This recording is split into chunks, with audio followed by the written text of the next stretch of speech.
साथियों, नमो बुधाय जय भीम। मैं श्री सत्यार्थी आप सभी के बीच बहुजन नायक मानवर कांशीराम साहब के कुशल नेतृत्व, सादगी और स्वभाव पर चर्चा करना चाह रहा हूं। जैसा आप सभी को मालूम है, बहुजन नायक मानवर कांशीराम साहब को देख करके एक बड़ा मैसेज देखने और सुनने को मिलता है। वैसे तो आप सभी को मालूम है, बहुजन नायक मानवर कांशीराम साहब वैज्ञानिक अनुसंधान केंद्र में एज ए वैज्ञानिक पद पर कार्यरत थे, लेकिन उनको आंदोलित किसने किया? आप सभी को मालूम है, दीना भाना जी का आंदोलन और बाबा साहब का साहित्य पढ़ने के बाद वो चैन से सो नहीं पाए। इसीलिए बहुजन नायक मानवर कांशीराम साहब नौकरी से त्याग पत्र देते हैं। वहां से उनको कोई पैसा भी नहीं मिलता है। वो एक सूट जिसमें 2 जोड़ी कपड़ा और चप्पल और एक रुमाल, एक कंघी, बस इतने से वो निकल पड़ते हैं और बॉम्ब शिप्स जैसा बड़ा संगठन खड़ा कर देते हैं, विचारधाराओं से, पैसे से नहीं, विचारधाराओं से। और DS4 एक ऐसा संगठन जो जन जागृति लोगों तक लाई, गांव स्तर पर जो जन जागृति आई, गली मोहल्लों में, चट्टी चौराहे पे, वो DS4 की वजह से आई।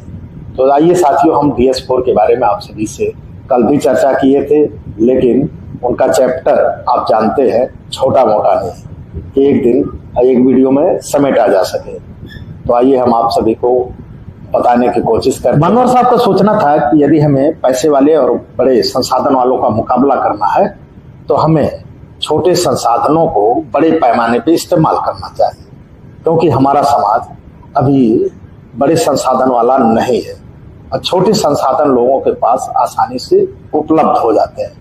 उन्होंने बात किया कि 2 पहिया और 2 पैर से बहुत बड़ा आंदोलन खड़ा किया जा सकता है बिना पैसे का।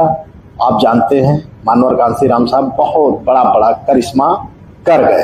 तो आइए हम बात करते साथियों, जब उन्होंने जनसभा बुलाई और लोगों को मैसेज दिया कि सबसे ज्यादा साइकिल लोग लेकर के मेरे साथ सबसे अधिक संख्या में चले, जिस पे नीली झंडी लगी होती थी, और एक गीत भी उन्होंने तैयार कर रखा था, जागृति गीत, जो मानवर कांशीराम स्वयं गाते थे और उनके पीछे जो हुजूम था वो गाता था। और यह गीत सुन करके गली मोहल्लों और चट्टी चौराहों पर लोग इकट्ठा हो जाते थे और कांशीराम साहब का जय जयकार करते थे, फूल मालाओं से स्वागत करते थे। तो साथियों, ऐसे थे कांशीराम साहब। कांशीराम साहब की साइकिल रैली देश भर में तहलका मचा दिया और उनके रैलियों का जगह जगह स्वागत होने लगा। उनके द्वारा और उनके कार्यकर्ताओं द्वारा उठाए जाने वाला कष्ट लोगों को अपनी तरफ आकर्षित करने लगा और उनकी रैलियों को देख करके लोग खींचे चले आते थे। साइकिल लेकर के 10 किलोमीटर 20 किलोमीटर मानवर कांशीराम साहब का साथ देने लगे। इसलिए मानवर साहब का काफिला लगातार लंबा होता गया। यह देख करके बहुत लोगों के पेट में मरोड़ा देने लगा। लेकिन साथियों, यह चर्चा चट्टी चौराहे पे चालू हो गई। जन जागृति, बहुजन जन जागृति बढ़ने लगी और बहुजनों का स्वाभिमान करवट लेने लगा। वैसे तो पूरे भारत में जन जागरण DS4 के कार्यकर्ताओं द्वारा चलाया जा रहा था, लेकिन बहुजन नायक मानवर कांशीराम साहब की ये जो 4 रैलियां थी, जो 6 दिसंबर 1982 को भारत के चारों छोरों से शुरुआत किया था, वो चर्चा का विषय रहे। दक्षिण से कन्याकुमारी, उत्तर पूर्व से कोहिमा तथा पश्चिम से पोरबंदर और पूर्व से पुरी होते हुए लगभग ये 100 दिन की रैलियां जब 3 लाख कार्यकर्ताओं से दिल्ली में 15 मार्च 1983 को कूच करती है, प्रवेश करती है, तो वहाँ की मीडिया देख करके अचंभित हो जाती है। कई पत्रकार, कई मीडिया बंधु लिखते हैं कि हमने ऐसी रैली जीवन में पहली बार कवरेज की। मानवर कांशीराम साहब को अदम्य साहस और कार्यकर्ताओं का उत्साह तथा विशाल रैली देख करके बहुत से सरकारी कर्मचारियों का हृदय परिवर्तन हुआ और वो अपनी सरकारी नौकरी छोड़ करके इस आंदोलन में कूद पड़े। 4200 साइकिल रैली देख करके उत्तर प्रदेश से मीटिंग के ऑफर आने चालू हो गए। बहुजन नायक मानवर कांशीराम साहब ऑफर देख करके उन्होंने शर्त रख दी। उन्होंने कहा, जिस मीटिंग में आप हमें बुलाना चाह रहे हैं उसमें हमें 12,000 रुपये और हमारे सामने सुनने वाले 12,000 लोग होने चाहिए। और दूसरी बात कि उस रैली में कोई 4 व्हीलर नजर नहीं आने चाहिए। हमारे रैलियों में लगभग 3,000 लोग साइकिल से होने चाहिए तथा 5 किलोमीटर दूर के दायरे में यदि 4 व्हीलर है तो कोई दिक्कत नहीं है, आप हमें बुला सकते हैं।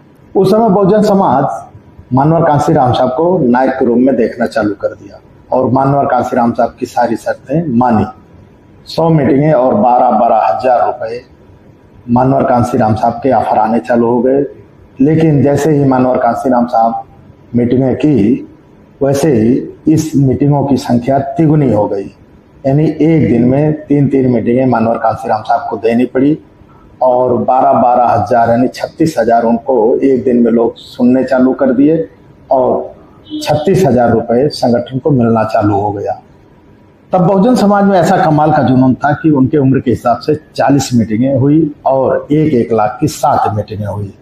इस हिसाब से बहुजन नायक मानवर कांसीराम साहब ने लगभग 47 लाख रुपए खाली उत्तर प्रदेश से इकट्ठा कर लिए। 47 लाख रुपए और 47 लाख जनता को देख के बहुजन नायक मानवर कांसीराम साहब के अंदर एक ख्याल आया। उन्होंने कहा अब बहुजन समाज को राजनीतिक पार्टी की सख्त जरूरत है, क्योंकि उस समय जो 7 राजनीतिक पार्टियां थी उसकी बागडोर समाड़ों के हाथ में थी और जो सुरक्षित स्थानों से जीत करके एससी के लोग जाते थे वो उनके हाथ की कठपुतली हुआ करते थे।